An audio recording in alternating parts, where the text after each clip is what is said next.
Why are you trying to eat pizza while we're supposed to be on a podcast? Okay, Donnie and Austin, do y'all have top threes?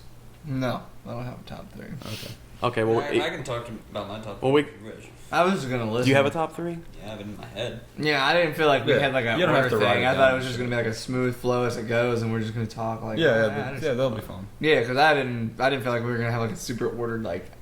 He's gonna say something that I have to say. Yeah. I don't know. I'm just flowing with it, man. I'm here You're just for gonna it. flow? Yeah. I'm here for it. That's Yeah. all I'm really here for. There's It. gonna be a lot of editing in this.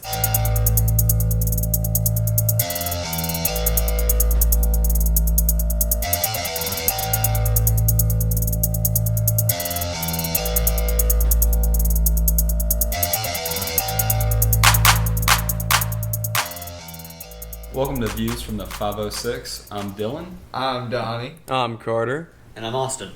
2016 had a large amount of good movies. In you guys' opinions, what are the top 3 films of this year, and why do you give them those spots? Dylan, you want to go first? Yeah, okay, so my top 3 films for 2016 in the order of my preference is Rogue One, A Star Wars Story, The Magnificent Seven, and Hardcore Henry. All right, so I had a really hard time getting a top 3 together. I definitely had Rogue One at 1, Captain America: Civil War at number 2, but 3, I had 3 movies tied for 3rd because I thought they all had really good parts. There was parts of the movies that were great, but as a whole, they weren't fantastic enough for me to justify them being top 3. So the 3 I had tied for 3rd was 10 Cloverfield Lane, Deadpool, and The Conjuring 2. All right, so Austin, what was your top 3? Alright, number 1 movie for me is by far Doctor Strange. I enjoyed that movie way too much. And then number 2 is Captain America: Civil War. And number 3, it's kind of an iffy spot, but I'm pretty sure I'd put Deadpool if anything. Okay, I did like Deadpool a lot. That was a really good movie, I think. There was some common picks there. No, I think the who goes to the movies the most?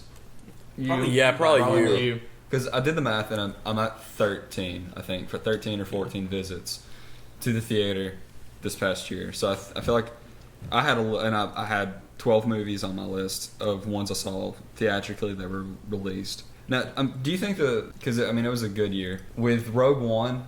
Do you think maybe that was higher because it was a more recent movie? I don't really think so. If you look at the movies I had on there, The Conjuring and Deadpool came out pretty close to the beginning of the year. Uh-huh. Yeah. I just think Rogue One, the same as Force Awakens last year, it was just one of the better movies of the year. I think that after the whole mess of the prequel trilogy, I think Star Wars and Disney have their act together with these movies. Yeah, I have to agree with that. Because when I was putting my own list together, I was watching for like what stuck out to me, and one of my movies, Hardcore Henry, that came out this spring, I think. Yeah. Which also, we have a very soft spot for the Star Wars movies. Yeah. But Rogue One definitely, and with Force Awakens last year, even though it was a good one. Rogue One is by far my preference of those two. Oh yeah, me too. I think stylistically, just from cinematography, the way that they put the story and the world together, the prop design, while similar, I did have a preference for Rogue One. Well, you and me both had Rogue One as our number 1, right? Yeah. And the real selling point for Rogue One for me, if you were talking about the whole movie, like the entirety of the movie, if it was not for that last 10 minutes, that movie would probably be second, like at best, on my list. I think the last 10 minutes of Rogue One is the best 10 minutes of any Star Wars movie. Now, I'll admit that I have not seen Rogue One, and that's why it's not on my list. Get but off this podcast. Oh God. Say I had seen it, and since I hadn't seen any of the other Star Wars movies, like not in their full length, would it still have the same effect upon me as you guys who are big fans of Star Wars? Well, you go ahead. I would say that maybe not a huge effect, because for big Star Wars fans like Carter and I, from the beginning, when the very first one comes out, from Episode 4, New Hope, in the opening crawl, like they say that this movie was based off the first paragraph, because it says that their rebels captured plans to the Death Star, and that's what sets off the movie, the events. For someone who is not as passionate about Star Wars, it may not be a big deal as to why they made the movie, like this particular movie, and told this story. But I do think that even if you went in there completely ignorant of anything, it's still an enjoyable movie because it's a quality made movie. It's not just a good Star Wars movie; it's a good movie in general. Yeah, Rogue One, I think it's a lot different from a lot of the other Star Wars movies in and of that it's not part of the main saga. It's not an episode. I think of all the Star Wars movies, it probably is the best as far as standing alone. Of course, there are parts of the movie that you have to know a little bit about it, the original to get the entire story. But almost all of the characters in that movie are original. Or, for example, Darth Vader is such a well-known character that you don't need explaining to know who he is. So I think that Rogue One, maybe more than any other Star Wars movie other than the original, is the best as far as watching it out of context. For someone like you who's never seen it before, I think Rogue One would be like a movie you could go in and enjoy without seeing the rest of the movies. Now, is there anything that I in particular might need to know or should know going into that movie that I wouldn't require me watching all the movies prior? You should know that it's set in a galaxy a long time ago. Far away. That's but a good one. Not really. I think one thing that they did that was very done intelligently, and one thing that I appreciated about the movie is there is a plethora of Easter eggs and homages to the original trilogy, and some of the expanded stuff, like there are visual Easter eggs that you can see, and some lines that kind of call to the Rebels animated show. But the beautiful thing about it, and characters pop up, in one scene, which we're trying to keep this as spoiler-free as possible, and this really isn't a spoiler, but in one scene in a crowd, you see two characters that pop up early in the 4th episode, A New Hope, which takes place immediately after Rogue One. And the fact that they're in the movie is really cool, and it's a little aha moment. I saw them, and I was like, oh my god, it's the Cantina guys. But if you saw it, you would have no idea who these characters are, but it would not detract from the experience. And I think that kind of thing is really cool when they do that. But it's something that a lot of movies do these days. Like the Marvel movies are all chock full of this type of Easter egg or nod to other things. But unlike the Marvel movies, you don't feel like something's gone over your head if you miss it, or the fact that you don't, if you didn't understand it. So I think that was and that was one of my favorite things about the movie, was just the amount of fan service that they included, and included it well. Yeah, just a quick little aside. I thought it was really funny. The Cantina guys, whenever the encounter they have with them is they bump into them in a crowd, I think, and then they try and start a fight. Yeah, I would love to see one of the upcoming spin-off movies be about those two just running around picking fights on every planet in Star Wars. Yeah, and I liked it because it was also very much true to the characters. Oh yeah, for sure. And just kind of being assholes to people. Yeah. So that was a really good one. Which the movie altogether, and I'm sure you would agree with this, they really touched upon what made the original movies so important and so popular to fans. It has a lot of heart to it. There's a good amount of humor, and while it tells a very mature story, that even without being too mature, you could take a kid to it and not have to worry about any of the content.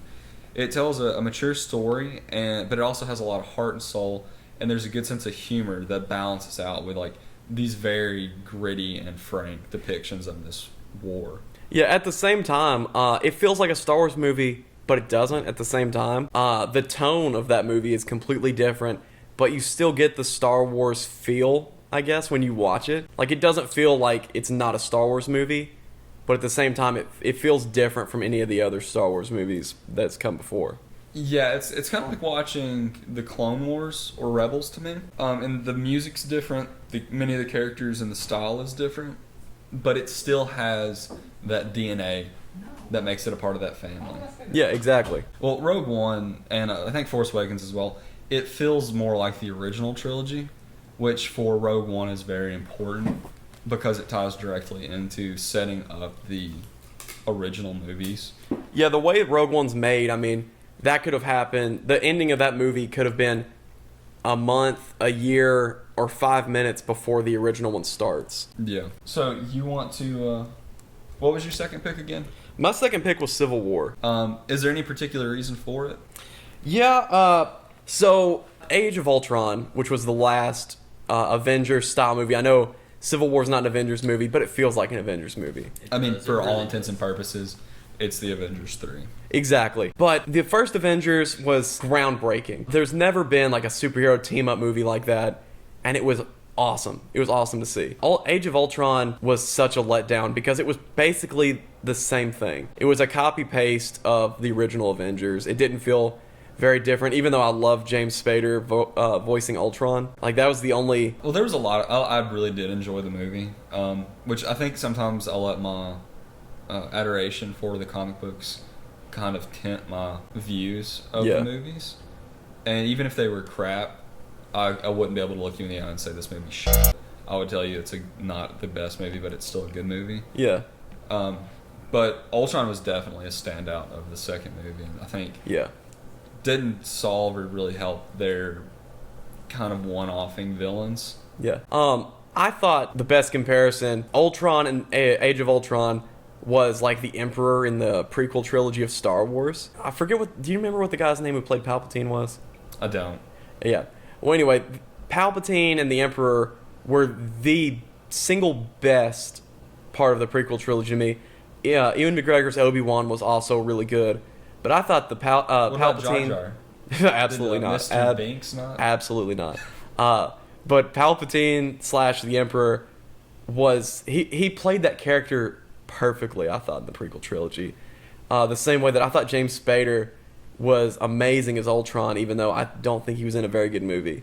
But what I was getting to with that was Civil War was, I told you, it felt like an Avengers movie, but it felt so different. It felt like a completely different movie. They were able to introduce new characters like Spider-Man and Black Panther, and those characters just fit instantly. They had such great chemistry with the other actors in a way that I thought Scarlet Witch and Quicksilver didn't when they were introduced. Oh yeah, I agree. One of my big concerns going into the movie was like, okay, is this gonna feel bloated? Because they were adding Zemo.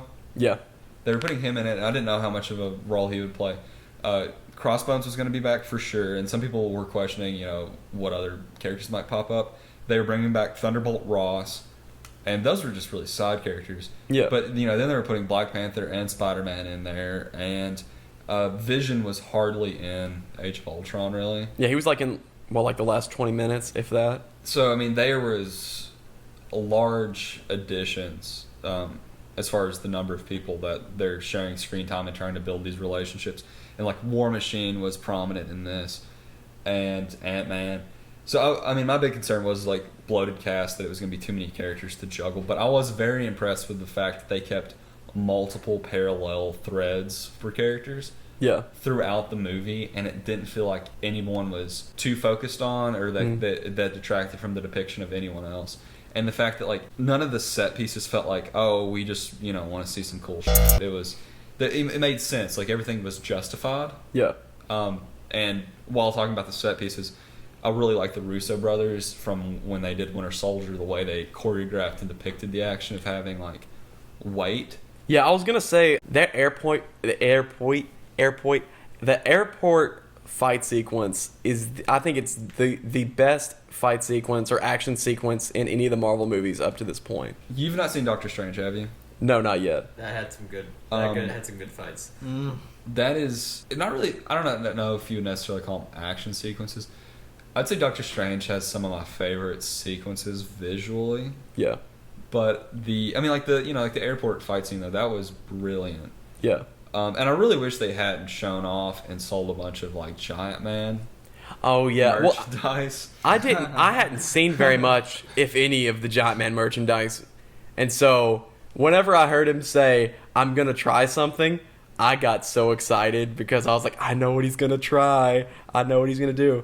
But Giant Man was a very, very pleasant surprise for me in that movie. I dislike that his name has to change as soon as he changes forms. I think I brought this up one time when we were shopping at FYE. They had a pop for Ant-Man and then a pop for Giant Man, and I think the same damn toy. it's the exact same thing but bigger. Yeah. Like, I don't know why. I don't know why he has to have two names. 3 names if you count. Oh, he's not Hank Pym, is he? No, they No, used it's Scott Lang in the movie. Scott Lang, yeah. Yeah. Well, Hank Pym I is went- in the movie. Yeah, he's the old guy. Yeah. But man, I went blank on who Ant-Man was in the Marvel Universe, MCU anyway. There for Paul a minute. Rudd. Yeah, Paul Rudd. People dislike that during the trailers for Civil War, they had revealed basically every character, like Spider-Man and Ant-Man and Black Panther and all that stuff. They revealed those. Mhm. It was Black Panther, Civil War. Yeah. Just making sure. They'd revealed those in the trailers. They were hoping that they would leave some just for the movie and surprise you at the end. Part of me really likes surprises. Like, I hate the fact when I watch a movie and I just feel like I'm watching an extended cut of the trailer. And also, like, a lot of trailers ruin some of the best moments of, like... I was gonna say Batman vs Superman is a great example of that. And Terminator Genesis, I would have totally went and saw that movie if they hadn't, like, started the trailer off with... well, not started the trailer, but in the trailer you see that John Connor has become some kind of human hybrid with a Terminator. Yeah. And, like, that would have been such a, like, hell yeah plot twist. Yeah. But they thought it was a good selling point, so they put that. I'm like, if that... They would have to have something incredible in that movie to justify ruining that. So I refuse to go see that movie because I feel like they killed it. But with Civil War and the reveals of the characters, they put so little of Spider-Man. Yeah, they held off on putting anything with Spider-Man in it until like a month or two before it came out.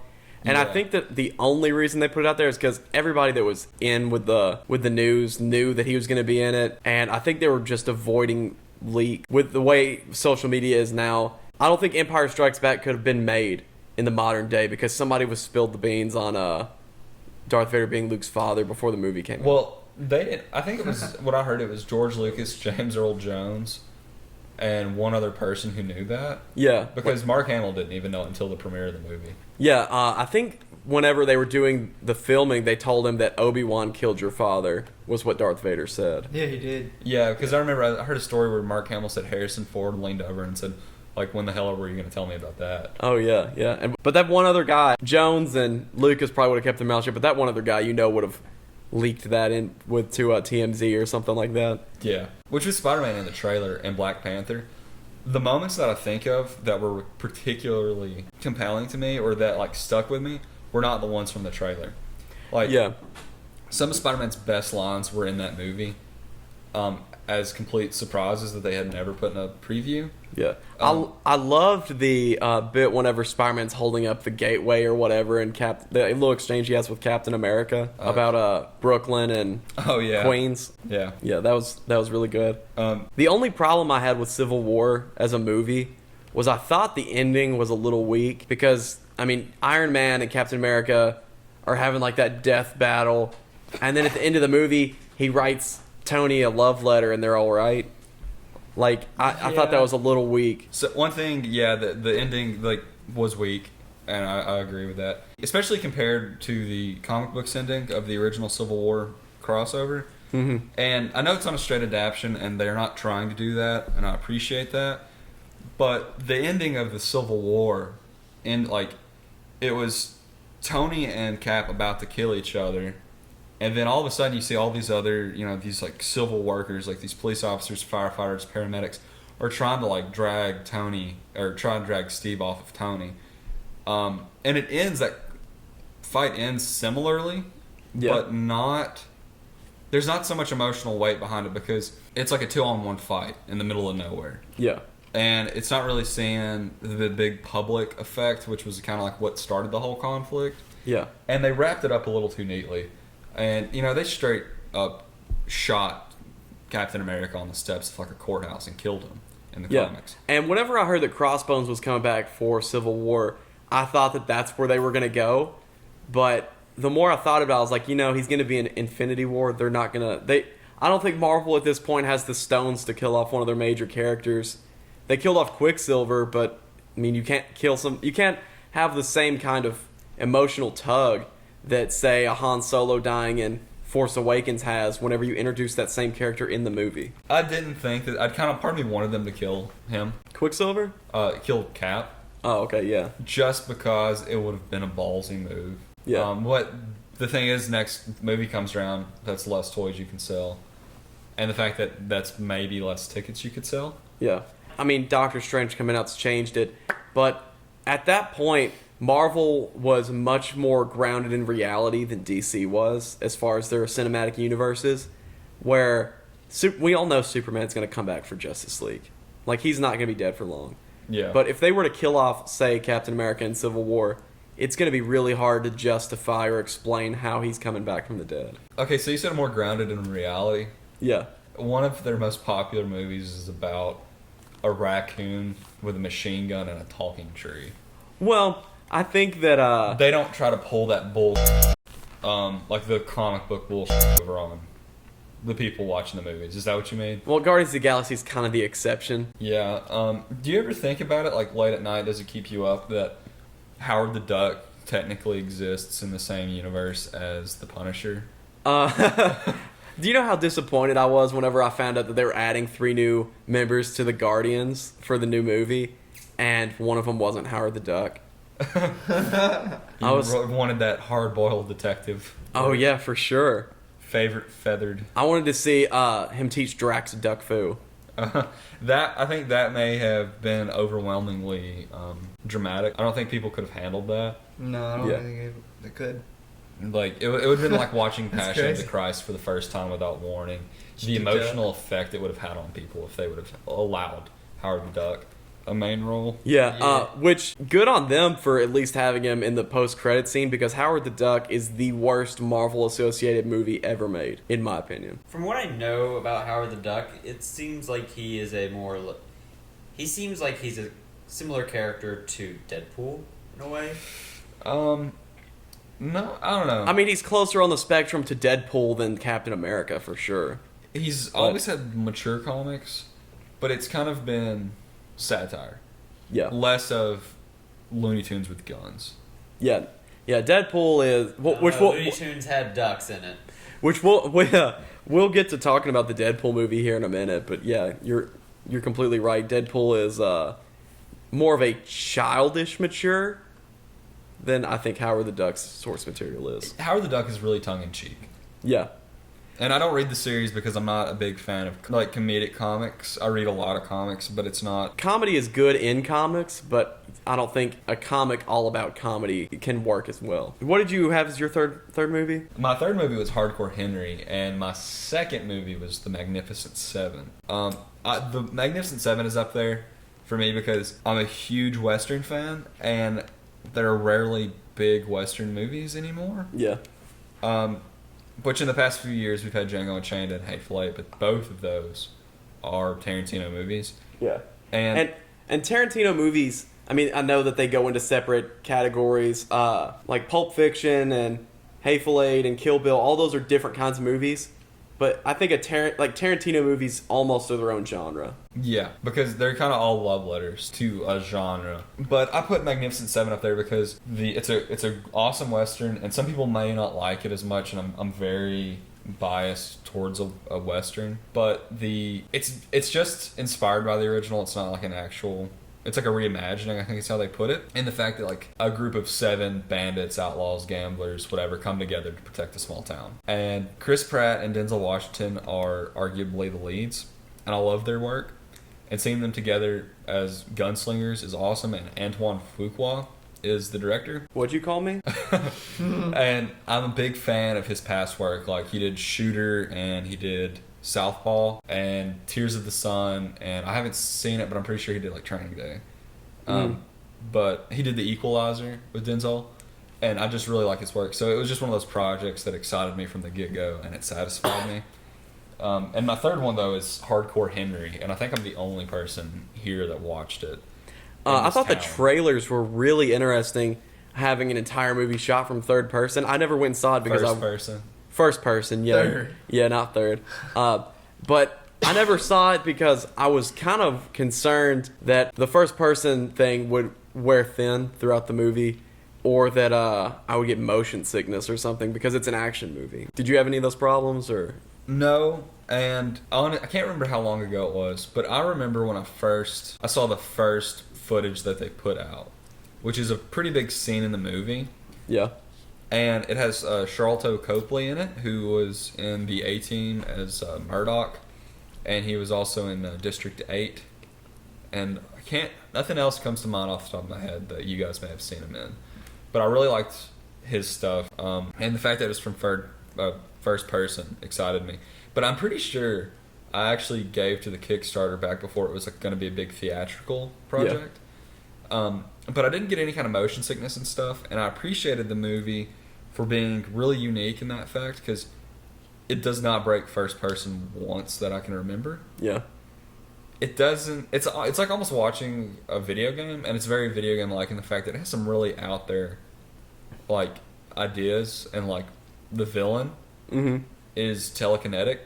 Yeah. It doesn't tell you why, and you don't need to know why, and it's just very unapologetically its own thing. Yeah, just a quick little, like, I hate whenever movies feel the need to go and explain little things like that. Whenever you go into a movie, there's a little bit of a suspension of disbelief, and you don't have to, whenever a lot of movies try and explain elements of the universe, it muddies it down and doesn't make it as fun. Midichlorians. That's a great example. We didn't need to know how the Force works. We don't need to know where Yoda came from. None of that is so important that it has to be explained. And not knowing, I think, adds a little bit of a mystique to it. And what we come up with in our own heads is way better than what anything they could put on paper. And also, which, going back to Star Wars, as I think this often will happen on the 506, but I was reading an article today about how Rogue One brought back the spirituality of the original trilogy as in regards to the Force. Yeah. There's a character in there who they say is not Force sensitive, so he's not a Jedi. Yeah. But that he's a strong believer and follower of the Force and like the fact that it's this guiding nature. Yeah. And that was one of the coolest things, I think, when I was growing up watching the old movies, was this mysterious, potentially supernatural force that just went throughout the universe that you couldn't see or necessarily touch. And then in the prequels, they're like, hey, it's just bacteria in your blood. Yeah, Phantom Menace basically made the Force an STD. Yeah, and it's like a genetic trait. And they completely tear up everything that's said about the Force. The fact that you don't use the Force to like attack is in one of the movies, and then they straight like Force push droids left and right. Oh yeah. But Hardcore Henry did not try to do that crap. There's a lot that I'm not in the movie that I'm not gonna tell you because it's a spoiler, because the surprise is really fun, and it's a really fun movie, and it just does some really off the wall stuff. And if you're into action movies and you like video games, then it's like the perfect movie. Now I really feel the need to make you guys sit down and watch it, honestly. Yeah, to be honest, part of your list, I really just want to see those two movies that you have in 2 and 3. Because is it just me, or does 2017 seem like a great year for movies in general? Just purely, it seems like I had a lot more enjoyment out of the movies that came out this year than I have like the previous 3 years of my life. You mean 2016, not 17? Yeah. Yeah. Yeah, I was getting confused. Like, I don't know what's came out yet, though. Like, yeah. I don't think. Yeah, a lot of people complain about how awful 2016 was, but I thought the movies, for the most part, were pretty good. Batman vs. Superman was probably... Shite. Yeah. Shite, yeah. As far as the anticipation, build-up, and hype, and then the end result, it was probably the most depressing movie I've ever seen, in and of the fact that I expected so much, and so much was promised, and none of it worked. Real quick, I know we're talking about good movies that came out in 2016, but I guess we can talk about Batman vs. Superman for just a second. Yeah. Batman vs. Superman had tons of great moments and a lot of things that worked. And good ideas. But they didn't work together.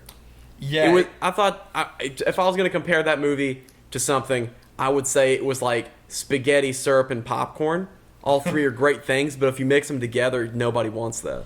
Yeah, and it felt like they were trying to make about 2 or 3 different movies with one. They were trying to like establish Batman, and they were very inconsistent with, like, at least when I watched it, how long he had been a vigilante, how well known he was. And I'm a big Frank Miller fan, which is obviously a clear influence of this depiction of Batman. Yeah. But he straight up murders people. Like, yeah, I think the kill count's at like 30-something for that movie for Batman. Yeah, and it bothered me. It was, I loved watching Batman on that movie, but I really hope they tone it down from here on out. And not take themselves so seriously. Yeah, I think the Justice League trailer shows that they're not going to take themselves so seriously. Like, it's just going to be weird watching the first two movies in the DC CU and then seeing a complete... Well, actually, there's three. I guess Suicide Squad counts. But it's going to be a complete tone shift, and it's going to be really weird to watch, I think. Yeah. Have you seen Suicide Squad? I refuse to. I love watched 20 minutes the other day, and it's like one long music video. I don't think in the first 20 minutes they go more than a minute without playing a popular song. Yeah, which a big part of that is, I think I've told you about it before, I'm sure you've heard, that's not the original cut of the movie, like, at all.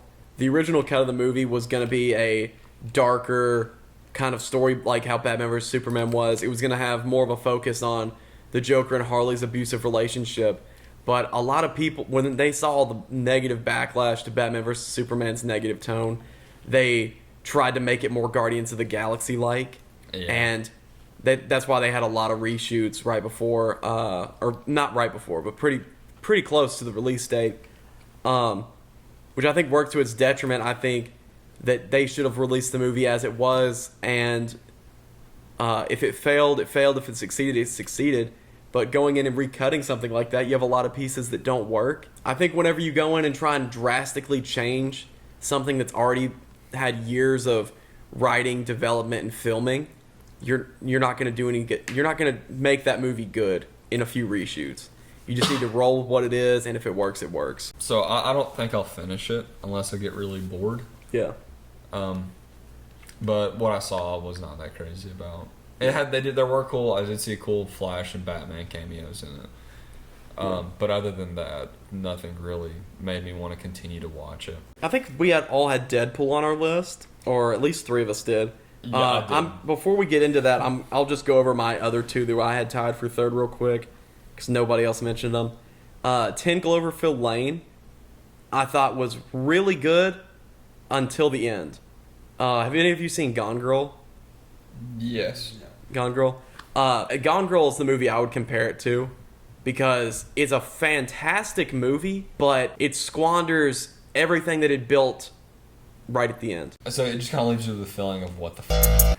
Yeah, kinda. It's the opposite of Rogue One to a degree, because, like I said, Rogue One is I think it's a okay movie that has such a good ending that it makes it a great movie. Goodfellas is an okay movie with a great beginning and a great end. 10 Cloverfield Lane is a great movie with such a horrible ending that I'll probably never watch it again. But the entire movie, I'll tell you what the basis of the movie is real quick. So this girl has a car crash, and she's knocked unconscious, and she wakes up in like a bunker. And John Goodman plays the guy who owns the bunker, and it's John Goodman and this other guy. And they're telling her the world has ended, okay? And she can't leave the bunker or they'll all die. So, naturally, she's skeptic. She doesn't know whether to believe him or not. She thinks that he's crazy. And it builds itself so great, because eventually she and the other guy that are in there with John Goodman, they decide they're gonna work together and they're gonna get out of there because they don't believe him. So John Goodman finds out that they're trying to escape, and he shoots the dude and like drops his body in acid to get rid of it. Mm-hmm. But eventually she ends up making like a gas mask, whatever, and escapes. And like she gets out, and at first it's like nothing's happened, like so the world hadn't ended. And then aliens show up, and so what had happened was aliens invaded, and that's great. That that at that point the movie still hadn't lost me. But then she like takes out an alien like mothership or ship or whatever with her car. It's just silly. Did you just read the Wikipedia page? No, that's all from up here. It's just silly. So the ending, I thought the last 5 minutes of that movie is awful. The other one I had real quick was The Conjuring 2, and I'll try not to go 20 minutes on this one. I'm not a horror movie guy. Not because I'm too scared to watch them, but because You are a wimp, and we all know. You don't no, okay, no, scary movies don't get me because they use the same tropes every time. It's all jump scares and crazy effects, and I mean, if you go in expecting jump scares, the jump scares aren't going to get you. And so that's why I don't watch a whole lot of scary movies because they're not good. But the first Conjuring, I watched it. It didn't scare me. It did have like some creepy parts to the movie. Same with Annabelle, the spinoff for it. They're both creepy, not necessarily scary to me. But The Conjuring 2, okay? The Conjuring 2 was the most dreadful movie I've ever seen in the fact of building dread, like the emotion dread. Not the movie was awful, but it was full, like it built dread unlike any movie I've ever seen. And I don't think all of the scares worked, at least for me, but that movie is the first movie I've ever seen where I thought I was going to get scared. Like, it was very good. And the story's not too bad. The ending is really weird, though, because it has a happy ending. And the big thing, like, it's a kind of a trope, but it's a trope I enjoy with scary movies and monster movies, is that they always have ambiguous endings. Meaning that you're not for sure if the monster is really, really gone, or you're not sure if the house is not haunted anymore. Yeah, And- those like Freddy versus Jason moments of like Freddy's decapitated head looking at the camera and winking. Yeah, exactly. Stuff like that. But The Conjuring 2, like, it's like, this story is over, nothing else is going to happen. Which I didn't really like. I didn't like that. What is interesting, though, is during the credits, they didn't have a credit scene. Which is, it had a happy ending. There wouldn't be a point in one. But they... But like a mid-credit scene? Yeah, they didn't have a mid-credit or post-credit scene because it ended on a happy note, and it would be silly to have a post-credit scene. It's like, hey, we're still happy. Nothing's going to go on. But the Conjuring movies are based off true stories. And so at the very beginning of the credits, it tells you how the story in real life really ended, and it was really unsettling. And they played actual audio clips and pictures from the actual investigation of the haunting, and it was very unsettling. Do you think that would have been a better ending? Well, the ending of the actual story, it doesn't really end until the girl who's the focus of the haunting, until she's much, much older. How it ends, or at least how the movie says that it ends, is that once she's very old, she dies in the same chair that the ghost that's haunting them died in. And there was a lot of other things. You just kind of have to see it yourself. But I don't think that ending would have worked cinematically. Kind of how Marvel and DC changed the superheroes' costumes before the movies, because some things work in movies, some things don't. And I think that ending is a lot creepier in real life than it would be in the movies. But that's all I had to say about those two. So, Donnie, you haven't said anything in a while. Why don't you tell us what you thought about Deadpool? Deadpool was really cool. I like the fact that cutting out of the, what was it, fourth barrier? Fourth wall? Fourth wall? Yeah, that was pretty sweet. I don't know. I really liked it. It was pretty good movie overall. I feel like the sense of humor of that movie is very much in line with the way that you joke. Yeah. Yeah. Me and Donnie saw the movie together. We did. And, man, I could tell you really enjoyed that movie. It's a pretty good movie, yeah. Yeah. I enjoyed it.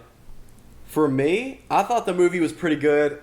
It's definitely the best X-Men movie, no doubt. No doubt. No doubt. X-Men Origins Wolverine. Yeah, that. That's a close second. What about X-Men Yeah. 3? That's all in the conversation. Okay, But, realistically though, I'm gonna have to disagree about that being the best X-Men movie. I think that Days well, actually, no. You know what? Now that I've thought about it, yeah. Days of Future Past And is an X-Men movie. First Yeah, Class. that's a good First Class was good too. Yeah. But okay, it's better than the original. I think it's better than any of the entries in the original trilogy, and I think it's better than Apocalypse Or the or Wolverine either movies. or any of the standalone Wolverines so far. I think Logan looks really good. I think high hopes for Logan. Yeah, I do too. But I'm scared that movie could really disappoint me too. Yeah. I have no reason to feel like that because nothing that I've seen of the trailers and what I've heard about it, nothing suggests that it's going to be a letdown. But I'm just cautiously optimistic about that because it's an X-Men movie. Well, the Wolverine was super promising, and then at the end of the movie, they give you the Silver Samurai, some kind of bastardized version of the character, and a big mech suit trying to pull his adamantium out or take his. I think he was trying to like take his bone marrow or something. Or something. They lost me, honestly. Yeah, and they did the reveal that the old dude was the Silver Samurai, and like everybody knew that that's who it was. Like nobody was expecting, nobody was thinking it was somebody else. Is what I mean. Yeah. But for Deadpool, I really enjoyed it. I do think though that the hey, I've got balls, look at him, it's funny. Like I think that kind of humor wore thin towards the end of the movie for me. I thought it was pretty hilarious. Through and through. I think Deadpool is one of those movies where I really enjoyed it the first time I watched it, but I'll probably never watch it again. Nah, I probably wouldn't either. I think one reason I may not have such rosy memories of it is that I went with somebody, and then someone else texted me later that day and said, "Hey, are we still going to see Deadpool?" So then I went and saw it a second time the day it came out. Yeah, and it wasn't a two trips to theater, much less in the same day kind of film. Yeah. And I enjoyed the humor, but once you know all the really crass and out there punchlines, I don't really see much value in watching that one again. For me at least. Yeah, Deadpool's like I think it's more of a comedy than an action movie. Mm-hmm. And a comedy, unless it's something like Elf, once you know all the punchlines, it's served its purpose, and it's not. Comedies are not as rewatchable as other kind of movies, I think. A rewatchable comedy is one hell of a movie, in my opinion. Yeah. I could sit down and watch. The Hangover's probably one that I could watch quite a bit of. I think Tommy Boy is up there too. Tommy Boy's a good one. Yeah. Well, there's one. It's not coming to mind, but like a lot of Will Ferrell movies, like Anchorman. Yeah. Oh yeah, Anchorman movies. Napoleon Dynamite too. Definitely. There's Step Brothers for sure. Step Brothers. Yeah. That's a definite. But, I mean, unless it has Will Ferrell in it, most comedies you cannot watch again. What's that movie that makes fun of Star Wars? Spaceballs. Yeah, I think that one is a pretty good one. That's a good one. Yeah, that's good. I love the what's his name, Mel Brooks. I love Men in Tights, stuff like that. Like I could watch that all. I think the biggest problem with comedies now is that they build their story around the jokes rather than build their jokes around the story. Yeah, that's fair. Or they're trying to be super shocking. Yeah, because I love me some good shock comedy, but now that every it seems almost like every movie is trying to do something shocking to try and just. Even if you don't think it's funny, they just want a reaction. And when everybody's doing it, it doesn't have the same values how it used to be whenever that was much rarer. Yeah, the humor isn't clever enough for me, and the slapstick isn't goofy enough. Yeah, exactly. The field gets oversaturated very quickly. Yeah. And I just, comedy is the one genre of any other movie where I think it is so hard to have a good one. I think every year about 30 comedies come out and only maybe one a year is worth watching. Yeah. Yeah. I'll say that Doctor Strange was not a comedy, but it had so many more comedic moments than I thought it would initially. It was surprisingly humorous, which the older comics weren't funny, which Doctor Strange is one of my favorite comic book characters. And the current run right now is pretty funny. I really enjoy the sense of humor of it, and that was really in the movie a lot. I laughed and giggled throughout it, and I thought that was really refreshing that it was funny in it, but it didn't rely on that to be the big selling point. Yeah, especially the ending. I'm not gonna spoil it, but the ending is hilarity. Oh yeah, the mid-credit scene is fantastic in this movie. Yeah, I think there's a major difference between a comedy trying to have a story and a movie being comedic. Like Rogue One, like we said earlier. Exactly, yeah. It's Rogue very One. comedic. Rogue One has some great jokes in it, but it's not a movie setting out to try and be funny. Yeah. Like K2SO has some of the best lines in the Star Wars movies. Oh yeah, yeah. I will say though, you tell me if you've noticed this too. Whenever you go to see a Star Wars movie, it seems like Star Wars fans more than any other movie, they laugh and clap a little too much for me. You probably never went to a opening night or like a midnight release of Harry Potter then. Well, I don't really care much about the Harry Potter. Dreadful. Yeah, I hope that's not a sin or something. But the Harry Potter movies, like, I guess just where I didn't care about them when I was a kid, because I feel like Harry Potter, the way the movie, because I've seen all but 2 of the movies. The way the movies go is it's like a kid's movie to start off with, and it gets more and more mature as it goes on, because the people it was intended for were kids when the first one came out, and then as they grew up, the movies grew with them. And so since I didn't grow with the movies, I didn't care about Harry Potter when I was a kid. It didn't have the same effect for me. Well, the books are very much the same way in the fact that it starts off with a fairly lighthearted book, and they're not books that ever shot away from depicting and discussing things such as death. Yeah. But as the conflict escalates throughout the series, it definitely becomes much darker. Yeah. And which is why the movies also do so.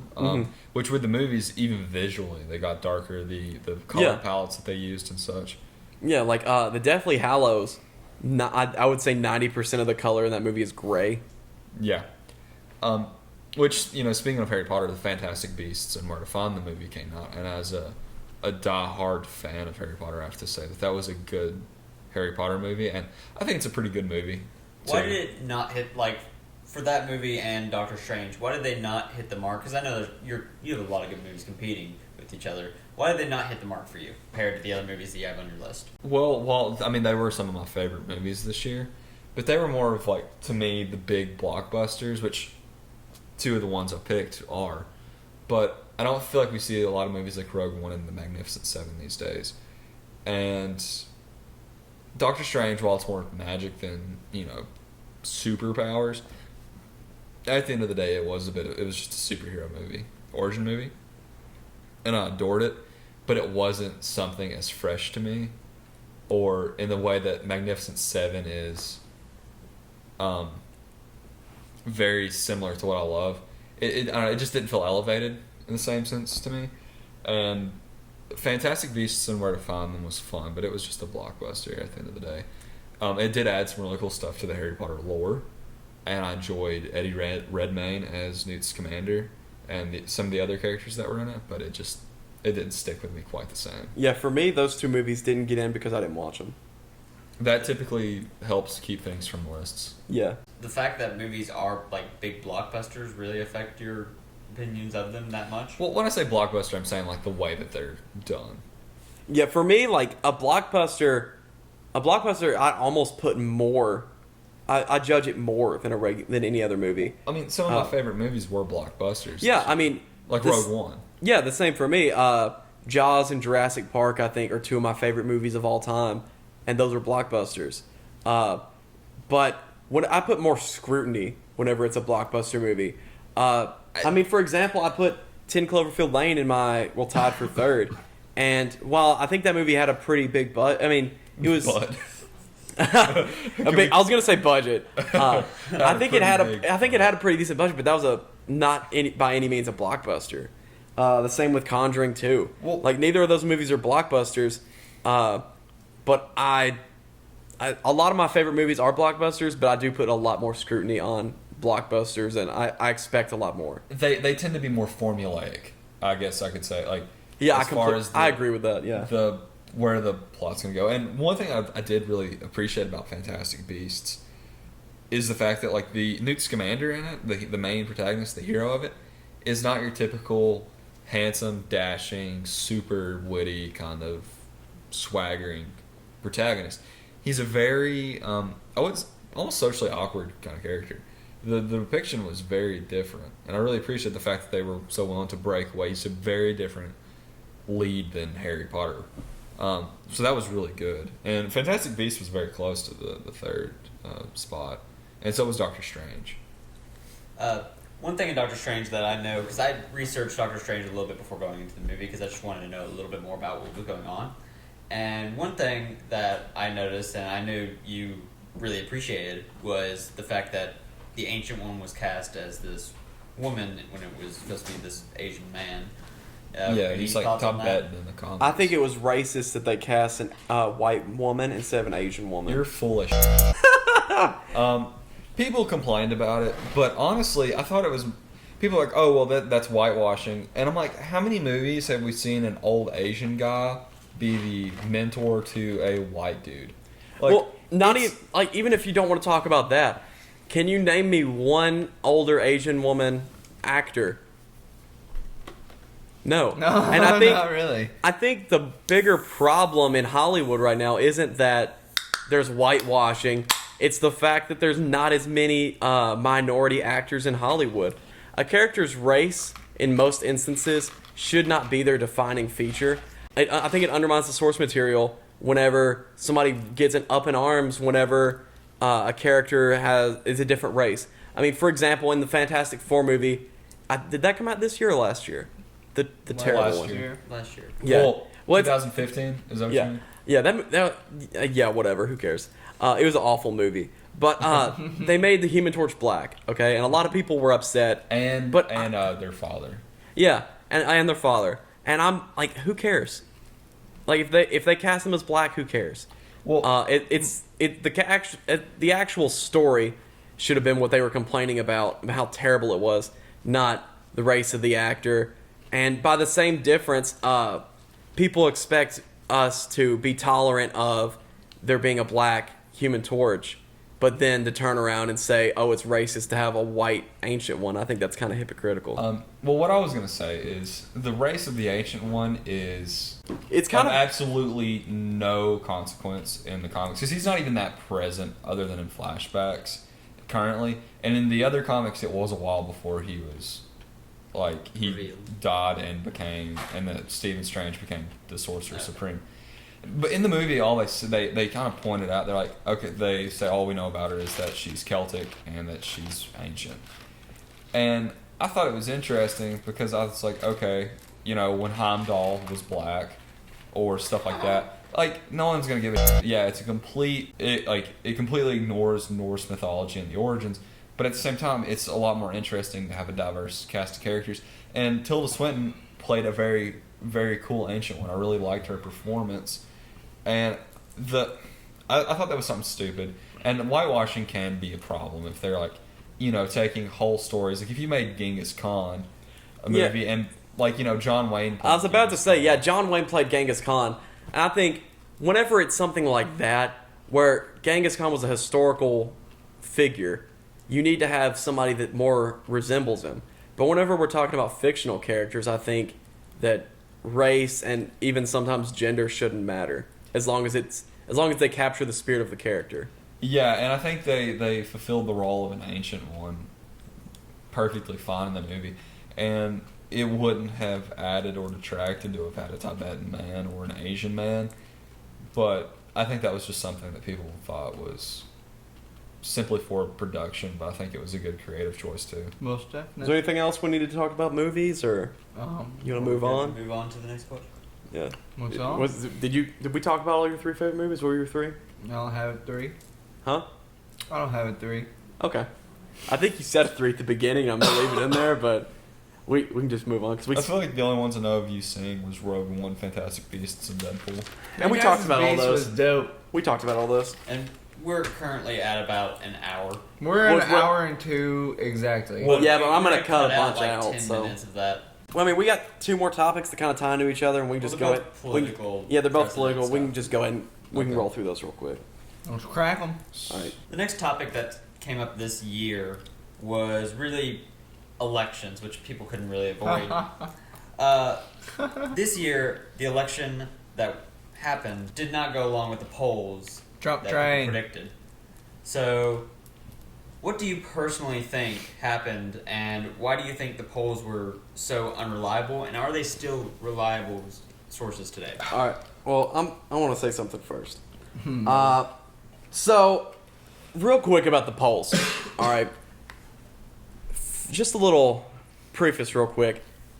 Whenever you were seeing the polls, where did you see them at? Everywhere. The ones you're talking about Yeah. more than CNN? did you see them on CNN, like news sources, right? Or Facebook, like social media. Just more everywhere. All right, everywhere. More or less. Either way. Okay, so if you're talking about the ones on the news, all of the news outlets pretty much were against Trump. Fox tried to jump on the bandwagon towards the end, but very early on they were very much against him. Well, And we have to remember that a lot of almost every media source, all the ones I've been able to find anyway, are biased one way or the other. And if it showed that Trump was winning in any polls, I don't think that they would have put him out there because they want to hype up their candidate or put down the candidate that they don't like. The way that I thought about it, well, first of all, I think that often when it comes to polls, they mean complete because, for instance, if most of the polls I saw were probably through social media, people sharing them, or news sources that were like, "Hey, we think you would find this article interesting because I clicked or typed certain things." You know, like the way that those. I don't know how the algorithm works, but the ads and the articles that are shown to you are kind of tailored. And also depending on what you like and dislike on Facebook. But what like major news outlets, they are gonna ask people and they are gonna like push for their bias. But if you looked at like the way that the votes were cast, not a lot of news outlets seem to be going out there on the streets and asking like a bunch of rural communities, which is where the vast majority of Trump's votes would have come from. And that's one reason the polls are a little skewed because most news sources, they're going to send people out. They'll do it on social media, but a lot of the polling and stuff probably also is in person. And the Trump supporters are more separated; they're more like scattered than Clinton. Do you understand what I'm saying? Yeah, because I mean, if you just go in and look at the map of counties won by which candidate, Trump won so many more counties. It's not even funny, but Clinton still beat him in the popular vote. And it just goes to show that the people that voted for Trump are not, most of them don't live in the big cities like New York, Los Angeles. I'm sure, I mean, there are people that voted for Trump that live in those cities. Yeah, like Donald Trump. Yeah, yeah. But for the most part, historically, big cities have been liberal. And rural areas have been conservative. Yeah. That's just how it is. Which I think we've discussed that before between us. Like, often in cities you find you're exposed to more different thoughts. Like, there's more diversity of ideas and philosophies. So I think that typically lends itself to a more progressive mindset because people are not as able to be insulated in that sort of thing. Which also the polls, like I said, I think they're bullshit a lot of the time. Yeah, and a lot of the time, the polls are just projections. And if you totally base what you're expecting off of projections, then you're going to be disappointed because, like, from politics to the weather, projections are just projections. They're hopefully educated guesses at best, and shots in the dark at worst. Yeah. I mean, for example, you just go look at every year Las Vegas puts out odds on every NFL team, like what their record is supposed to be, so that people can bet the over or the under. And they predicted the Tennessee Titans to win 6 games, and they won 9. Like, they were expecting the Titans to have a losing record, and they had a winning record. Like, projections it's a complete guess. A lot of the polls that I saw on the news, a lot of the results were even within the margin of error. So, for example, Clinton would be ahead nationally by 4 points, and the margin of error would be 7.5. But they report it as in, hey, Clinton's winning in this poll. She's going to win. Don't worry about it. Like, which I never saw, like, any case. Like, I feel like from late August, early September until the election, a lot of polls I saw, they were never that far apart to begin with. Like, I definitely saw more things that indicated a lead by Clinton. Yeah. But it was never like Clinton's got this in the bag by anyone with any reason. Yeah, by far, like, if you looked at the beginning of whenever Trump started and announced his run for the candidacy, people didn't take him as seriously as they probably should have, and it just escalated from there as time went on, and people eventually had to start taking him as serious. And once he became the Republican candidate, this was fact, and they had to deal with it. And I think all media sources kind of got a healthy dose of surprise. Which, I mean, also, nowadays there are, and there's arguments for if it's justified or not, obviously, but a lot of people have very hard feelings against Clinton. Mm-hmm. And like I said, some people think it's justified for one reason, and others think that maybe that you shouldn't hate her as much as some people do. And I think he really played that, which I feel like a lot of people wouldn't have voted for anyways. Because well, I mean, if you look, the Democrats did the same thing with Trump. Well, yeah, but I think he did it, which it was a little easier for the Republicans at first because they had a lot fewer targets to be talking about. Yeah. Because it was like Hillary, Bernie, and then the other two guys. The DNC was really a two-horse race from the very beginning. Yeah, they had like 4, I think, at the first debate. There was a creepy guy, and then there was a guy who actually wasn't half bad, but he wasn't Clinton and he wasn't Bernie. Yeah, So no one took there was it actually seriously. one of the Democrats, the one you're talking about, not the creepy one, but I actually liked him, but I knew that he had no chance of winning. What was his name, like O'Malley or something? Yeah. Yeah. Okay, O'Malley. Yeah, but I mean, if you've seen some of the emails, you know that Bernie had no chance of winning either. He should have won. Which I do want to make a quick little comment. I heard this on a podcast earlier, and I thought it was kind of funny. A lot of Democrats and Hillary supporters are against the Electoral College because they think it's unfair because Clinton won the popular vote and Trump got the presidency because of the electoral vote. But at the same time, the Democratic primaries have super delegates, and I think that's kind of funny. Yeah, definitely. Well, I feel like after every presidential election, there's always griping, and to be a little more blunt, just Yeah. and people really grasp at everything they can to justify their. Yep. Because I remember the day after Barack Obama got elected for his second term, we show up at school and the Electoral College had decided him, or the projection at the point. Yeah.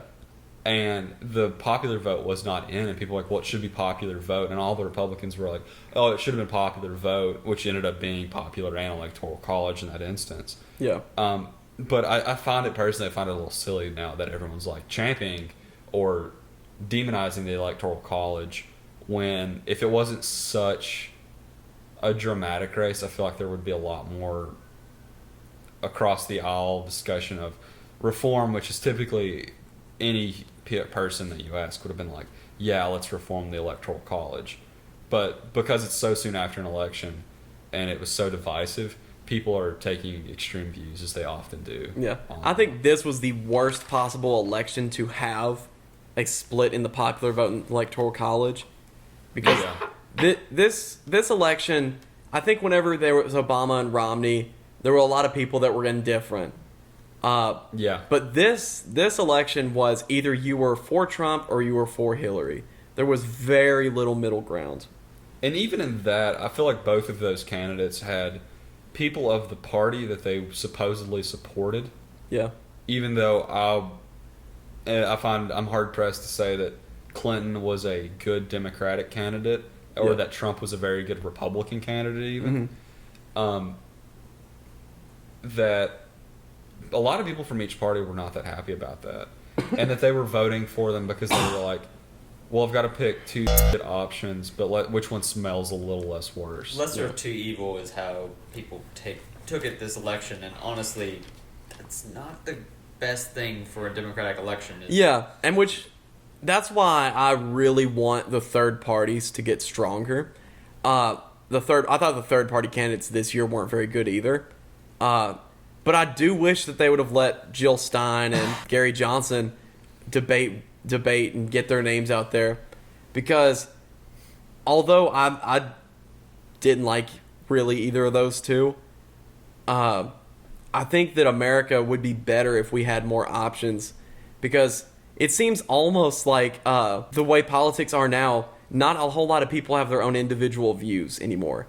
It seems that there's a Democrat and a Republican hive mind, and a lot of people say that their values reflect their party, even when, if you really sat down and talked to them, I don't think they would as much. Yeah, I don't think the parties are very good reflections of the current state of like where Americans sit, and I think I don't think there should ever really be parties that wholly encompass one thing, because that's a really easy recipe for becoming way too zealous. Yeah. Like become zealous about that kind of thing, but neither party quite fits most Americans at this point. Yeah. And this election, I think, was a good sign of that, because no one was that happy. Yeah. I think if the Libertarian Party really got a big push and more people were aware of it, I think that party could easily be just as big as Republicans or Democrats, because I know I've shown you the quiz. I'm pretty sure I had all you guys take the quiz. And, I mean, most of us were either libertarian, or it told us we were libertarian, or very close to a libertarian just based off of our values. And I think more people would identify as a libertarian just because there's more people in the middle than the far pole ends, I think. And that kind of saddens me whenever I saw the election results, was whenever I looked at the Libertarian Party and how much vote percent they had to get, they didn't get the percent needed to get the huge amount of funding that they would in the next election, and that sort of saddened me. I don't think Gary Johnson was a very good representation of the Libertarian Party. A great example was he was in a interview, or it was pre-interview or something, and somebody used the term illegal aliens, and he got really offended and was acting almost like an SJW, saying that was an offensive term and they shouldn't use it, when in libertarianism you shouldn't get that upset over a word. Like, that's kind of against the core beliefs of libertarianism. Well, with libertarian, I often encounter the and I don't one reason I don't think maybe libertarian will be a thing that many people identify as, or is that will become popular, even though I think more moderate, middle of the road third parties are viable, is that libertarians do typically seem to have a bit more of a right of center approach. Yeah. And I don't think with the millennial generation, well, not many are as liberal as everyone likes to, or not everyone, but many people do like to color millennials as like super liberal often. Yeah. I don't think anything has more of a conservative bend will take off with everyone as much. Well, I mean, libertarianism, it's basically you're socially liberal and economically conservative, is basically what it means. Well, yeah, I'll see that trend often. And maybe that's just simply what puts it, well, at least when I see it, that I've gotten the impression that it's generally more right of center. Mm-hmm. But that could just be the fact that the libertarians that I often know do have a right of center approach. Well, I would say that the way we feel like that is many of the real libertarians in politics they call themselves Republicans when they're not. Rand Paul, I think, is more of a libertarian than a conservative. But he calls himself a Republican because the Libertarian Party is so small, so he has to. Well, it's almost like this herd mentality. Yeah, it's like a herd mentality.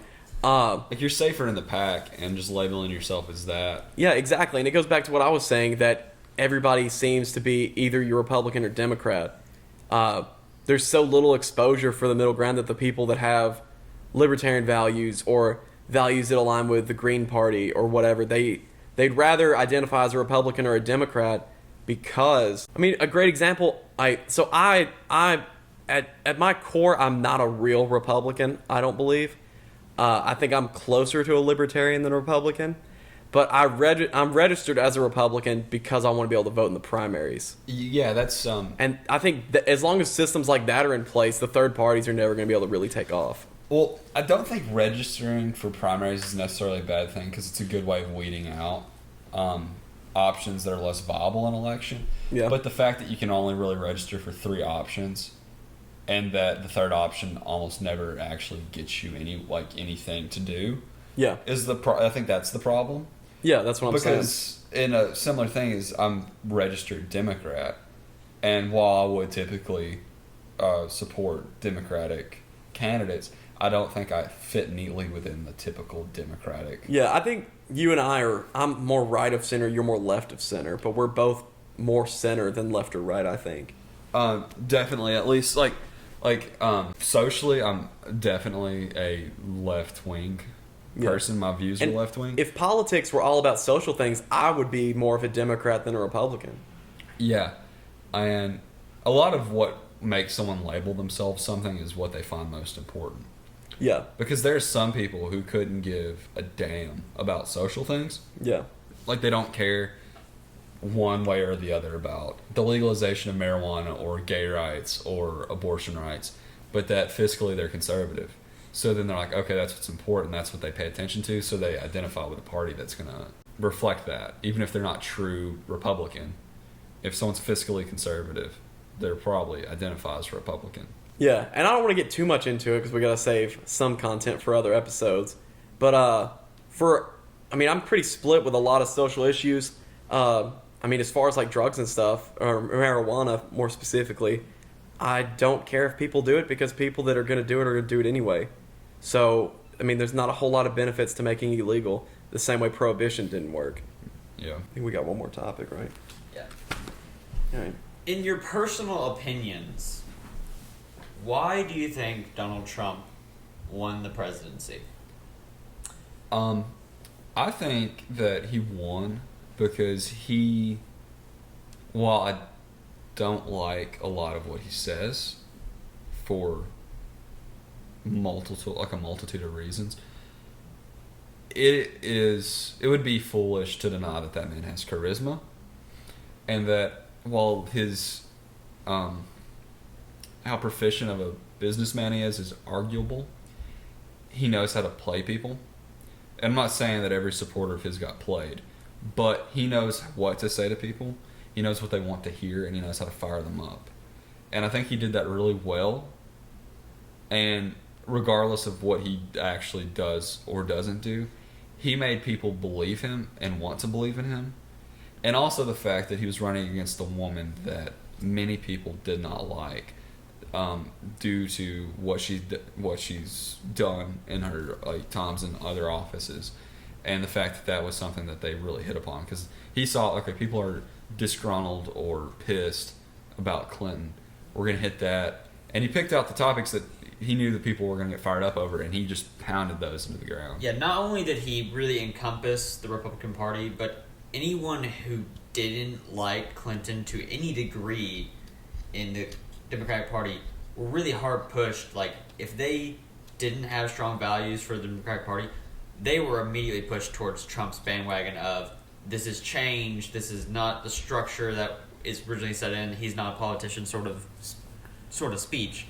And that's what really drove him home and finished the election off. Well, I'm not gonna say that he played people, because I think it's a little early to say. I'm not gonna say it's too early to say that he played people, because I know you still haven't seen it, and you seemed a little dubious when I brought it up. But he straight up said in like one of the last debates, we're gonna prosecute Hillary. Yeah. And then there is a video, and we'll try to get a link to it and put it in the description, just for proof. But he straight up said at a rally post-election on his thank you tour that saying we're going to prosecute her plays well before we win, but after we win, we don't care. And that right there is playing people when he says he's going to do something, and after he won is kind of like, F that, I'm not. Yeah. I haven't seen the video, so Austin's going to fact check everything we say, so he'll try and find it. But I'm not going to say that he played people until I see what he actually does in office, because he's still like 2 or 3 weeks away from being inaugurated. So I'm going to wait and see what he does. Right. But if you take a step back, I think a big reason he won is because how many times does the Democratic or Republican Party get 3 straight terms? Whenever a president has 2 terms, usually the party switches. Because kind of how a lot of things go, there's a back and forth. the country goes through an 8-year period of liberalism and conservatism, it seems. And we're on the beginning of a conservative swing, I think. And then in 8 years, it'll probably go to a liberal swing, or 4 years. I mean, it just depends. It just But swings. another reason I think you won real quick is the way he campaigned. I think you got to give him credit. The way he campaigned, not specifically what he said in the campaign, but where he went and campaigned was very smart, because he wasn't going to. I don't think he even went to California one time. I mean, you'll have to check me on that. But I don't think he went to California one time because he knew he had no chance of winning. He spent a lot of time in Michigan, Ohio, those battleground states. And I think he understood that he was going to have a rough time getting the popular vote. I'm sure he thought that he was going to get it. I'm pretty sure he said that he thinks that he does, or that he did get it. But he knew that he needed to campaign how he needed the electoral votes, not how he needed the popular vote. One thing I was going to bring up when we were talking about how many people that simply didn't like Hillary then drove to Trump after he was the chosen candidate. For instance, Donnie, you were a big Bernie fan, and then you were a big Johnson fan. And while I don't honestly, I don't understand how you went from Bernie, but when you found out that Bernie didn't have a shot and that it was Hillary or Trump, then you went full Trump because you hate Hillary. He did go Johnson there for a little bit, and I can definitely see the jump from Bernie to Johnson. But I can't see. I can see a jump from Johnson to Trump. But I have a real tough time seeing how you go from Sanders to Trump. Because, like, Johnson's middle of the road, so there's things that, which what I was pointing out, the fact that despite liking the candidate who's as far from Trump as was his ideal choice for a lot of it, the fact that it was Hillary or Trump, that he still went with Trump despite that being, like, almost a betrayal of any of the other values that he apparently held. Like, I think it's a good illustration of the effect that these candidates had on who voted for you who. You wanna defend yourself? I don't like Hillary because I do believe she's. That's about it. Okay, we're gonna cut that out. Yeah. Because that wasn't very articulate. I'll probably leave that in there, but I'll bleep it. How about that? Middle of the road. All right. I mean, if you want further proof of what I was saying about how the country swings from liberalism to conservatism, just look at how many seats in the House, Senate, and governorship that the Republican Party won this election. Yeah, I think it swings, but I think the difference, though, is that we do get progressively more liberal as time goes on. Socially, I think we do. Definitely, which some would almost argue that to many liberals it's more important that we're fighting for, like, the social rights and such. Yeah. I do think it's a very important distinction, though. We say that socially we're getting more liberal than we're getting more left. Because earlier we were talking about the famous bakers who said that they weren't going to make a cake for a gay wedding. And the difference between liberalism and leftism is liberalism, you say, okay, they have the right to go find another baker. Okay? They have the freedom of religion to not make the cake, and they have the freedom of choice of being able to get a cake somewhere else. And leftism would be, there was a famous quote by somebody who said, make them care. And we have to be really careful not to do that, because, I mean, forcing someone to accommodate with somebody's views who they don't agree with, I think is wrong. Oh, absolutely.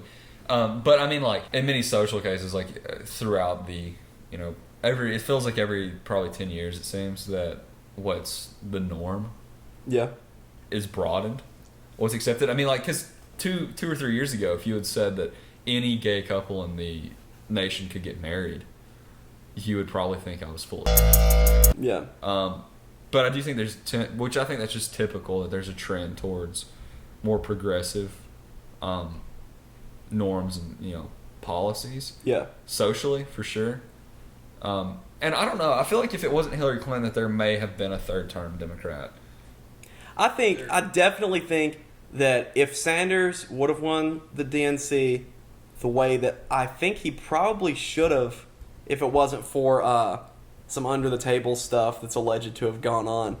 I think that Sanders would have definitely had a better shot than Hillary did against Trump. He would have had a much harder hit on Michigan and Pennsylvania, which were more like job-focused states. And Hillary did not hit upon that job focus like Trump did. Mm-hmm. And Bernie really did. He really spoke to those states. And, well, people like Donnie, who loathe Hillary, they would have been like, well, Trump. Like a lot of people that like would not stand to vote for him typically if it was against anyone but Hillary would have voted for. Yeah, which I think he would have had a better shot, but at the same time, Sanders is a lot more to the left than Hillary is. And so there's a chance you could have alienated some middle ground people because I think between Sanders and Trump, Trump is closer to the middle than Sanders. I think that, well, the way it works, I think that people are alienated regardless by the extremism of either. Like, because candidates always become a liberal or a conservative. Like, John McCain was a conservative, but nowadays he's very bipartisan because he's not running for office. Yeah. I took a political science class my freshman year, and one of the only things that stuck with me, honestly, was it was at the very beginning of the presidential campaign, whenever we still didn't know who was going to win either party. And my professor told me, he was like, you just watch. The Republicans are going to be way more right-wing during the primaries. The liberals are going to be way more left-wing. And then once the general election starts, you're going to see all of them run to the middle. Mm-hmm. Because during the primaries, you're trying to get your base excited about you. And so you're going to be more to the right or more to the left to try and get the people that are far left or far right on your side. But then during the general election, what you're trying to do is steal votes from the other person's base. Do you think that with the current, like, Trump being put into the Republican Party and just him being now the established Republican candidate, he's going to be the president, not just the candidate. Yeah, I know. But currently, president-elect. Yeah. Do you think Trump has shifted the political views of the Republican Party any? Or has it remained the same as it was before Trump got introduced? I think it's pretty close to the same, honestly. What we had said earlier about how a lot of libertarians identify themselves as Republicans because of the strength in numbers argument or whatever. The Republican Party and even the Democrat Party, but not as much, are very, very divided. There's still a lot of the establishment Republicans don't like Trump, but there are groups that like Trump. The Republican Party is not all behind Trump, if you get what I'm saying. I would say the same way that, even though I don't think that they would say it the way that Republicans do, because they might be scared to be found in a hotel somewhere. But I think there were a lot of Democrats that didn't support Hillary. Oh, well, I mean, it's like, absolutely, because I know, honestly, going up to the election, almost all the Republicans I know, they were like, what has happened to our party, when Trump was the front runner. And while they were a little often more, towards the end of it, they were a lot less critical of Trump, very few I know that were comfortable leading up to it. Yeah. And it's just like, I feel like a lot less Democrats were uncomfortable with Hillary, but I know that some older Democrats, like my grandmother, for instance, she's like, I don't like Clinton. I don't want another Clinton in office. But kind of like what we touched upon earlier, but she's like, I cannot stand anything that Trump has said. Yeah, so I'll have to take a Clinton over a Trump any day. It's the same with the Republican Party. I thought that a lot of the Republicans for example, I told you I was a registered Republican. I voted in the primary. I didn't vote for Trump in the primary. But when it comes down to Hillary versus Trump, I would have to take Trump, just because, for the same reason, this election was so polarizing that there was no middle ground in that election. You were either for Trump or you were for Hillary. Yeah. Boom. Wait, we gotta think of an outro. Yeah. Don't know if we need one. My name's Donnie T, and this is the Wild Wild Western Show. Well, that's it for our first episode of Views from the 506. Thanks for tuning in, and come back next time.